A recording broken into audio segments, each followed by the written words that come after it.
미지는 삶이 유난히 조용한 사람입니다. 말수가 적고 감정 표현이 단정하며 늘 사람을 믿고 도와주던 사람이었지요. 남편 형제와 결혼한 지도 어느덧 35년. 둘 사이엔 아들 하나가 있었고 그동안 별 탈 없이 흘러온 세월이었습니다. 그리고 그 곁엔 언제나 같은 얼굴이 있었습니다. 친구 은주. 20대부터 시작해 40년 가까운 세월을 겹겹이 쌓아온 인연. 서로의 취업을 응원했고 연애도 지켜봤으며 결혼식에도 당연히 함께 서 있었지요. 미지는 은주를 친구가 아니라 가족이라 말하곤 했습니다. 형제 역시 은주를 어려워하거나 불편해한 적이 없었습니다. 가끔 셋이 함께 밥을 먹고 명절마다 집에라도 들렀지요. 은주는 미진의 곁을 늘 지키는 것처럼 보였습니다. 그날도 그랬습니다. 한겨울이 막 지나가던 어느 토요일, 미진은 집에서 작은 술자리를 마련했습니다. 간장게장과 파전, 김치전까지 부쳐내며 오랜 친구와 남편이 편히 웃으며 먹는 모습을 흐뭇하게 바라봤지요. 은주와 형제는 옛 이야기로 깔깔 웃었고 미지는 피곤함을 느끼며 먼저 방으로 들어갔습니다. 둘이 천천히 먹고 와요. 나는 좀 누울게. 형제는 웃으며 고개를 끄덕였습니다. 그래, 당신 먼저 들어가. 문이 닫히고 미지는 그대로 잠들었습니다. 그저 평범한 주말 밤. 아무 의심도 없었지요. 하지만 그 순간 거실의 분위기는 달라지고 있었습니다. 은주는 잔을 살짝 들어 보이며 말했습니다. 형부, 우리도 나이 들었네요. 형제는 은근히 웃었고 그 웃음은 어딘가 낯설 만큼 느슨했습니다. 그날 이후 둘 사이엔 작은 균열이 생겨났습니다. 전화가 늘었고 은근한 메시지가 오갔고 술자리에서 스친 순간은 실수라 부르기엔 너무 깊은 감정으로 번지고 있었습니다. 그리고 미지는 아무것도 모른 채 평범한 아침을 맞곤 했습니다. 형제는 평소와 다르지 않았습니다. 은주는 예전처럼 다정했습니다. 하지만 작은 조각들은 조금씩 어긋나고 있었습니다. 형제의 잦은 외출, 은주의 갑작스러운 연락 끊김, 함께 다니던 동호회도 어느 순간 은주만 오지 않았지요. 미지는 불안했지만 설마라는 마음이 컸습니다. 40년 지기 친구가 35년을 함께 살아온 남편이 그럴 리가 없다고, 그럴 수 없다고 스스로를 달래며 시간을 보냈습니다. 그러나 진실은 늘 어두운 틈으로 스며드는 법이었습니다. 어느 날 미지는 형제의 휴대폰에서 낯선 사진을 발견했습니다. 조용한 카페 구석, 은주가 형제를 바라보며 머리를 기대고 있는 사진이었습니다. 미지는 숨을 멈춘 채 화면을 오래 바라보았습니다. 무너지는 것보다 더한 감정은 배신감이 아니라 허탈함이었습니다. 오랜 신뢰가 무너지는 순간 분노는 아직 오지 않았습니다. 그저 왜라는 질문만 가슴에 오래 남았지요. 그리고 미지는 깨달았습니다. 이제 눈을 돌릴 때가 아니라는 것을, 정면으로 마주해야 한다는 것을. 그 순간 조용하던 마음의 이면에서 서서히 뜨거운 감정이 자라기 시작했습니다. 이대로는 끝낼 수 없다. 그렇지요. 이대로 끝내선 안 되지요. 미지는 며칠 동안 아무 말도 하지 않았습니다. 형제의 눈을 바라보면 금방이라도 울어버릴 것 같았고, 은주에게 전화를 걸까 말까 수십 번을 반복했지만, 입안에서 말들이 굳어버렸지요. 그러나 조용한 인내는 오래가지 않았습니다. 어느 저녁 식탁에 마주 앉은 형제의 휴대폰이 진동했습니다. 은주 씨. 그 이름은 무심한 알림창 위에서 잔인할 만큼 선명했습니다. 형제가 정신없이 휴대폰을 집어들자 미지는 조용히 말했습니다. 형제 씨. 형제의 손이 멈췄습니다. 천천히 고개를 들었고 불안이 스치는 눈빛을 숨기지 못했습니다. 은주 씨와 무슨 사이예요? 형제는 아무 말도 하지 않았습니다. 그 침묵이 모든 답을 대신해 버렸지요. 미진의 손이 천천히 떨렸습니다. 하지만 목소리는 흐트러지지 않았습니다. 언제부터예요? 미진아, 그게 언제부터냐고 묻고 있어요. 형제는 결국 고개를 떨구었습니다. 그 조용한 고백은 칼날보다 날카롭게 가슴을 갈랐습니다. 그날 술 마신 날부터 미안하다. 미지는 심장이 내려앉는 소리를 들었지요. 그리고 다음 순간 무엇보다 잔인한 사실이 들려왔습니다. 은주가 먼저 마음을 표현했다고 미안하다. 미지는 웃음 같은 거친 숨을 내쉬었습니다. 가장 믿던 사람에게서 가장 깊은 배신을 들은 순간이었습니다.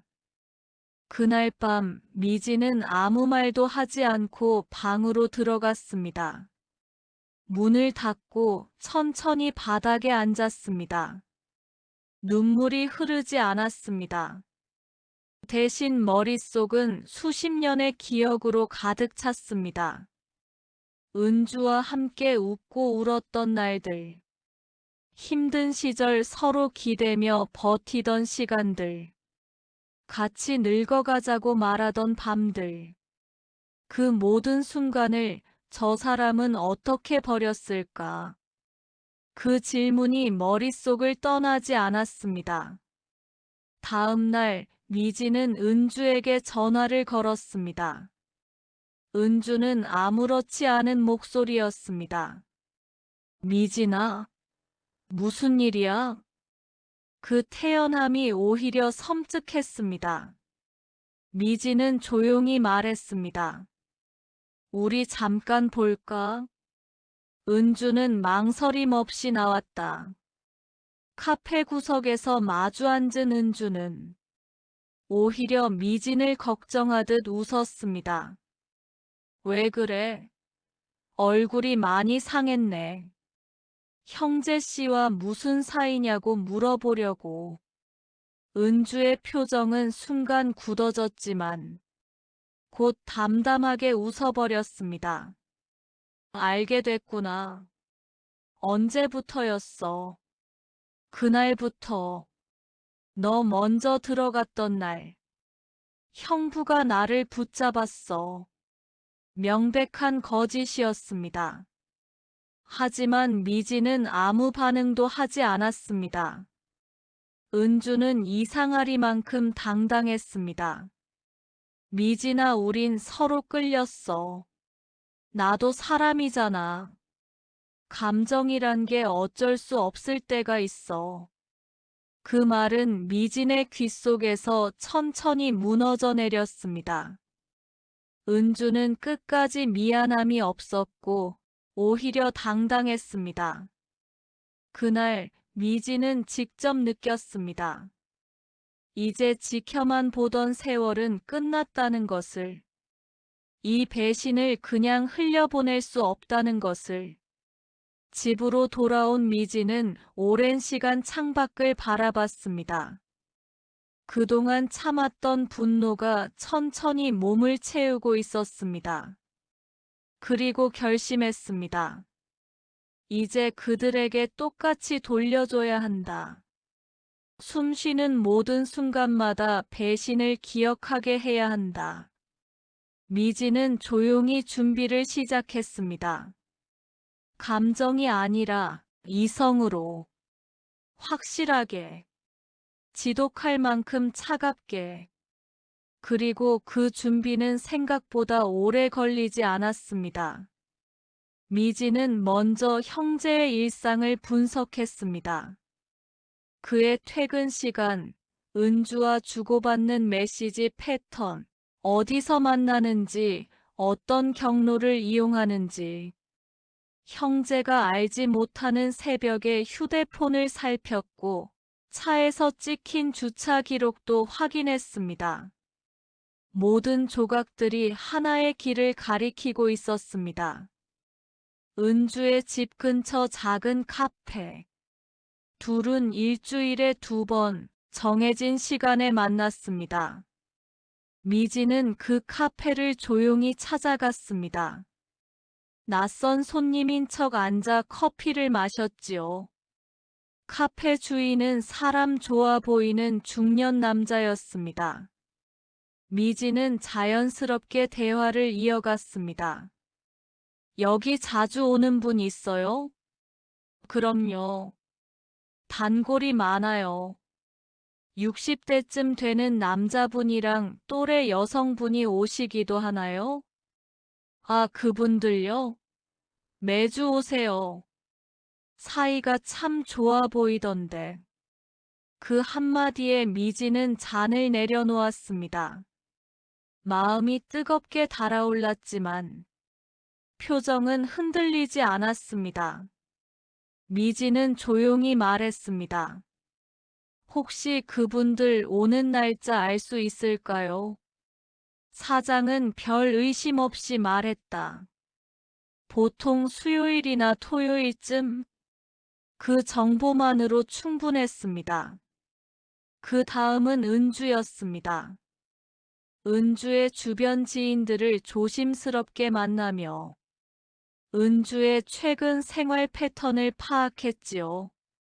은주는 뜻밖에도 형제가 미진을 떠날지도 모른다 며 주변 사람들에게 말을 흘리고 다닌다는 사실을 들었습니다.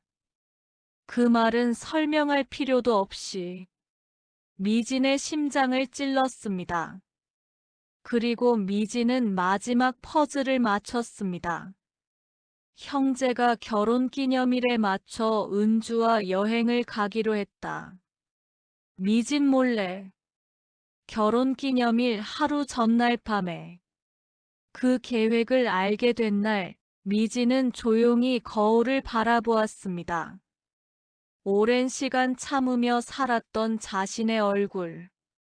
희미하게 지친 주름들.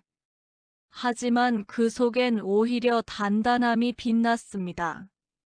그래요, 이제 그만 속아줄 때가 됐지요.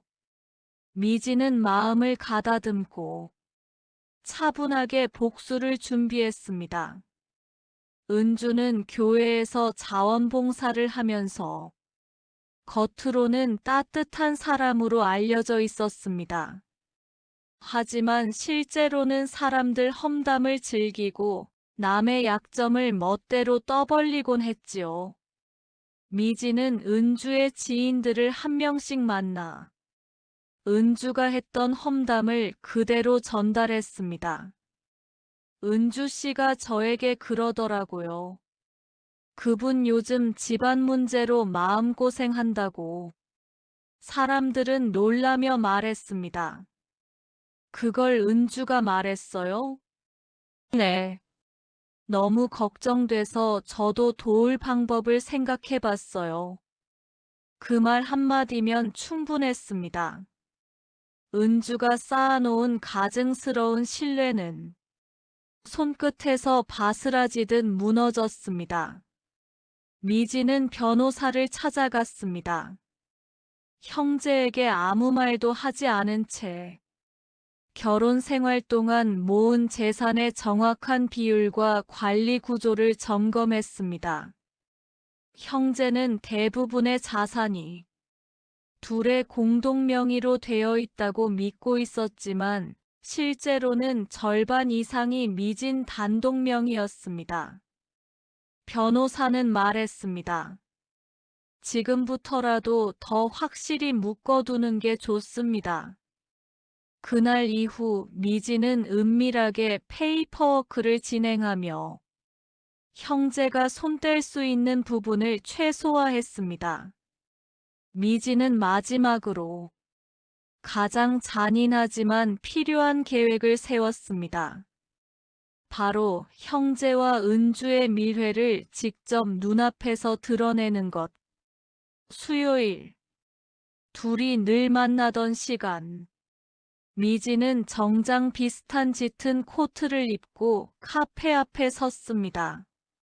그리고 문을 열자 형제와 은주가 마주 앉아 웃고 있었습니다. 찻잔 사이에 흐르는 그 친밀함은 미진이 상상하던 것보다 더 노골적이었습니다. 미진은 조용히 말했다. 잘들 지냈나 보네요. 둘의 표정이 동시에 굳어졌습니다. 형제는 허둥지둥 일어났고 은주는 놀란 척하며 입을 가렸습니다. 미진아, 이건 이제 됐어요. 오늘 보러 왔어요. 미진은 아무런 감정도 섞지 않은 목소리로 둘을 차갑게 바라봤습니다. 이제부터 둘이서 이 일의 결과를 어떻게 감당하는지 내가 지켜볼 거예요. 은주가 떨리는 목소리로 말했다. 미진아, 잠깐만. 그동안 고마웠어요. 덕분에 내가 얼마나 어리석었는지 잘 알게 됐어요. 미진은 고개를 숙이지도 않았습니다. 눈물도 없었습니다. 그저 담담한 단호함 뿐이었지요. 그날은 복수의 시작에 불과했습니다. 미진이 움직이기 시작한 이후 형제와 은주의 삶은 빠르게 엉망이 되어갔습니다. 먼저 은주부터였습니다.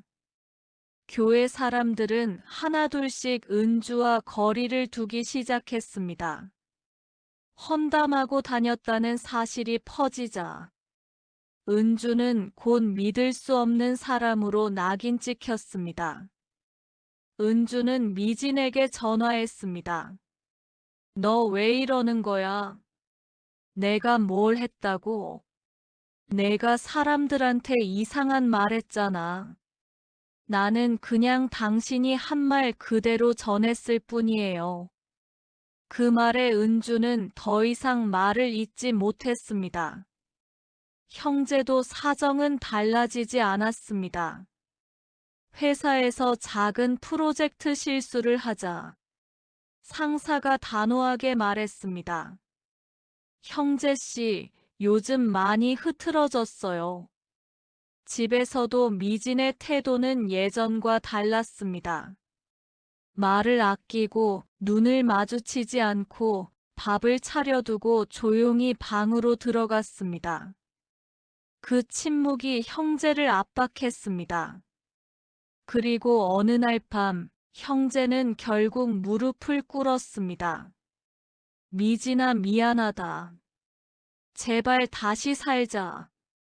그걸 이제 말해요? 정말 미안하다. 내가 잘못했어. 미진은 형제를 바라보았습니다. 하지만 마음이 흔들리진 않았습니다. 그동안 내가 얼마나 울었는지 당신은 몰라요. 미진아. 그리고 이제 울지도 않아요. 그 차가운 확신이 형제를 더 무너뜨렸습니다. 은주는 지인들에게 외면받고 동호회에서도 쫓겨나다시피 했습니다. 결정적 사건은 미진이 준비한 마지막 한 장으로 이루어졌습니다. 미진은 형제와 은주가 카페에서 붙잡고 있던 사진, 그리고 둘의 메시지 기록 일부를 은주의 가장 친한 지인들에게 건넸습니다. 결과는 단번에 나타났습니다. 은주는 더 이상 어디에서도 좋은 사람으로 살 수 없게 되었고, 스스로도 감당하지 못할 상처를 떠안았습니다. 하지만 그것은 미진이 보기에 지나치지도 부족하지도 않은 정당한 대가였습니다. 형제는 미진의 냉랭한 태도에 매일같이 불안에 떨었습니다. 그러다 어느 날 미진이 조용히 말했습니다. 우리 같이 살 필요 없지요. 형제의 얼굴이 하얗게 질렸습니다. 미진아, 제발 그러지 마. 당신이 한 일은 우리 둘만의 문제가 아니었어요. 내 삶 전체를 흔들었어요. 형제는 오열하듯 사과했습니다. 하지만 미진은 흔들리지 않았습니다. 결국 형제는 집을 나갔습니다. 그 모습은 미진이 그동안 보아온 남자와는 다른 초라한 그림자에 불과했습니다. 그리고 그날 밤, 미진은 조용한 거실에서 혼자 앉아 오래된 사진 한 장을 바라봤습니다. 젊은 시절 웃던 셋의 사진. 그때는 몰랐습니다. 그 웃음 뒤에 무엇이 있을지. 사진을 천천히 접어 서랍에 넣으며 미진은 마음속으로 말했습니다. 이제 끝났어요. 이제 나를 위해 살아야겠지요. 형제와 은주가 무너지고 삶이 조용해졌을 때 미진은 비로소 자신의 시간을 마주했습니다. 새벽의 공기가 다르게 느껴졌고 차 밑으로 비치는 햇살이 따뜻했습니다. 그동안 숨죽이며 살았던 시간들이 하나둘 떠올랐습니다. 미진은 오래된 가방을 꺼내 여행 준비를 시작했습니다. 혼자 떠나는 여행. 누구에게도 의지하지 않는 시간. 출발하기 하루 전 형제에게서 메시지가 왔습니다. 미진아, 너 없는 집이 너무 춥다. 정말 미안하다. 돌아와줘. 미진은 짧게 답했습니다. 형제씨, 서로에게 남긴 상처가 너무 깊어요. 미안하지만 나는 이제 내 삶을 살 거예요. 그 말로 모든 것이 끝났습니다. 며칠 후 은주에게서도 메시지가 왔습니다. 미진아, 미안해.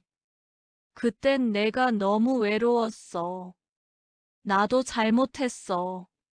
미진은 천천히 답장을 썼습니다.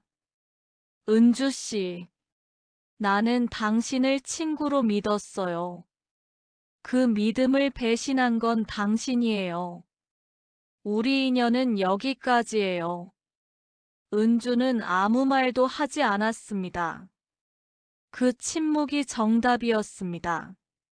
미진은 여행지의 조용한 바닷가에서 긴 호흡을 했습니다. 바람이 불어왔고 파도가 밀려왔다 밀려갔습니다. 홀로 앉아있는 미진의 얼굴엔 오랜 세월 보지 못했던 편안함이 깃들어 있었습니다. 이제서야 알겠네요.